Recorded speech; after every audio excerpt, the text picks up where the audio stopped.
Good morning, Tigers, and happy Friday. We've made it through the week, and now that I am looking forward to a 3-day weekend. I'm Kai, ready to give you all the news from around campus. Steve here, coming to you with updates on the upcoming National FFA Week. And Kai, if you think the 4-day week's gone by fast, it's crazy to think about how we only have a few days left in the trimester. Well, with the end of the trimester just around the corner, I'm Leo, here with all of the updates on the winter and spring sports that you need to know. Dude,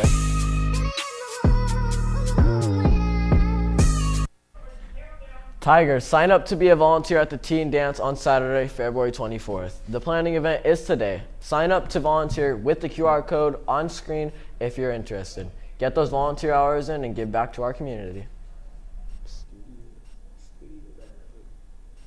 Summer school for the summer of 2024 is coming up fast, and we're excited to announce that the classes will be held in person at SLO High Schools for incoming freshmen through seniors. See this flyer for more information and keep an eye out for updates about summer school on the gray Google Classrooms.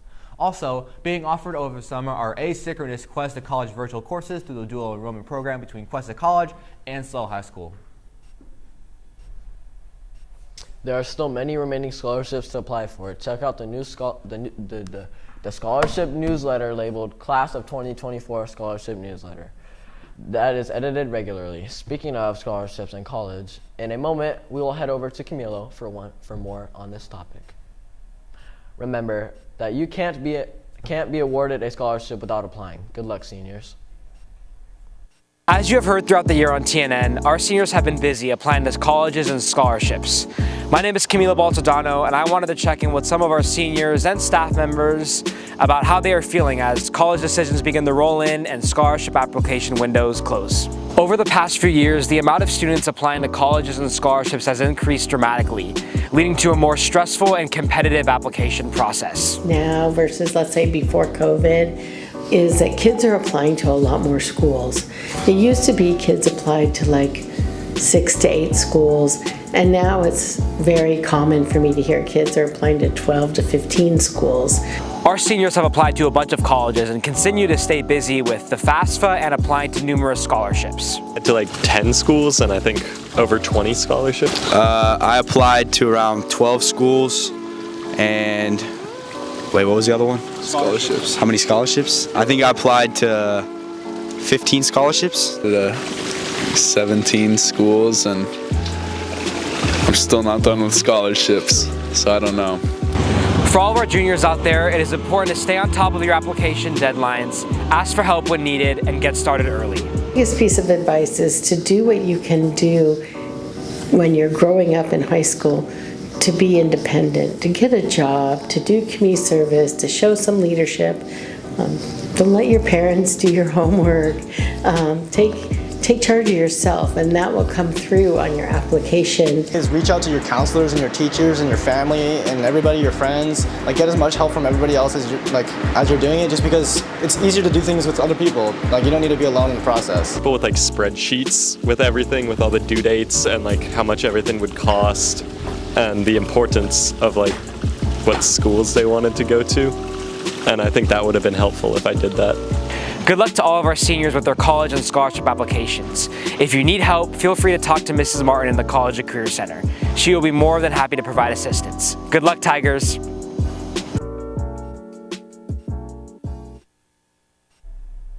Hey Tigers, next week our chapter in the Ag Department will be celebrating the upcoming National FFA Week. Check out this video to see what we have in store for you.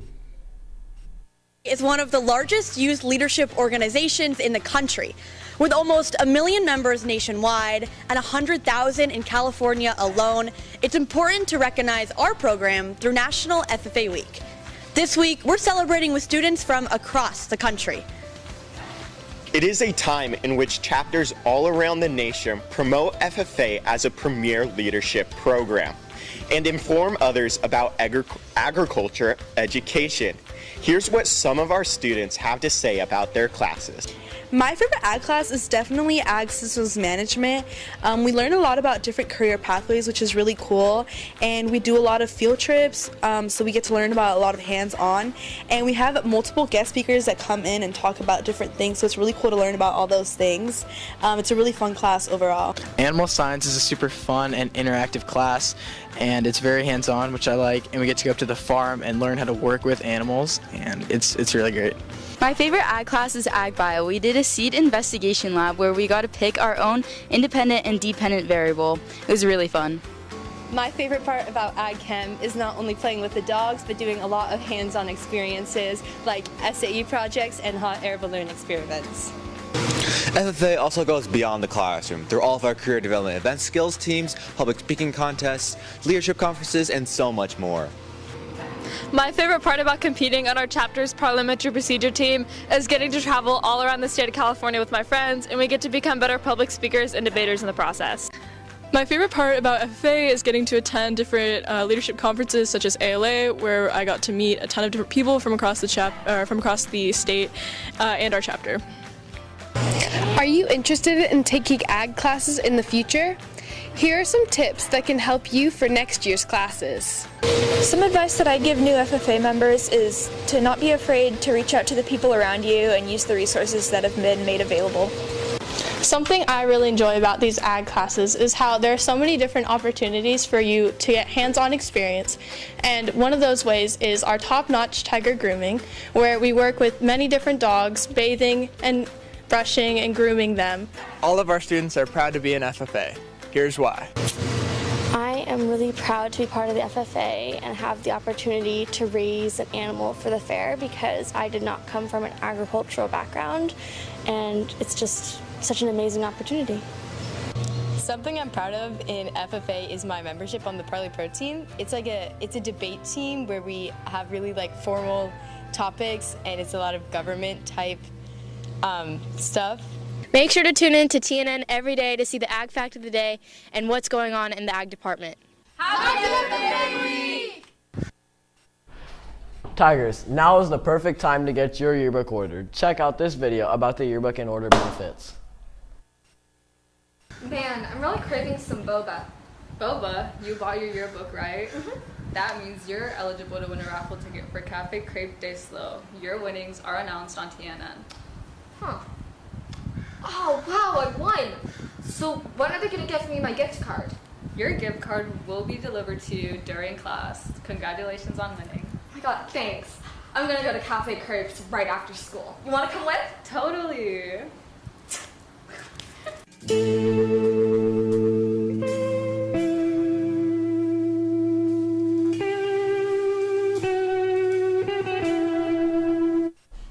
The Creative Writing Club's winter edition of the library magazine is now available. You can find free copies of the magazine in the library before school, at lunch, and after school. Don't miss the work of our school's amazing writers and artists.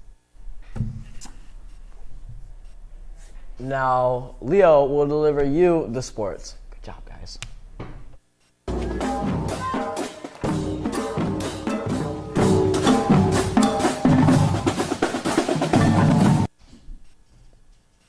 Thanks. Everyone says, who's the new sports anchor, but never, how's the new sports anchor? Wow, Tigers. There's less than 2 weeks left before the end of trimester, and our winter sports are coming to a close. That's not to say our athletes haven't been working into the new season, with spring sports tryouts having taken place just this last week. Our awesome wrestlers are heading down to Fresno today and tomorrow for Masters.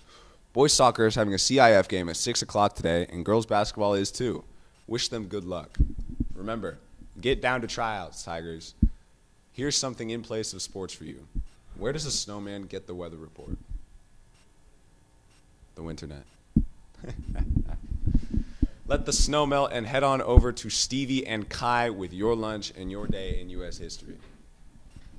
For lunch today, we'll be having orange chicken over fried rice, Thai veggie curry with fried rice, an Italian salad with local salami, and a Cobb salad with whole wheat roll. Now that sounds like a mouth-watering, and you can catch me first in line for a menu like this.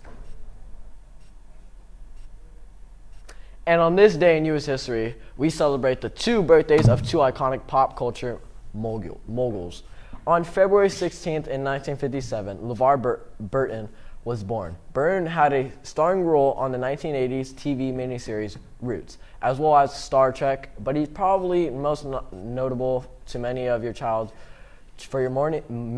parents for his role on the children's show Reading Rainbow, which he created and hosted for 23 years, becoming one of PBS's most popular shows. Also born on this day in 1958 was rapper Ice-T, known in the 90s as a progressive pioneer of street-centered rap, and later in his career he became an accomplished actor on the hit show Law & Order. Why did Princess Elsa fall off her sled? She let it go. Wow, that joke really got me chilling. Thanks all for today, Tigers. Thanks for tuning in, and we'll see you tomorrow. Bye-bye. BLM.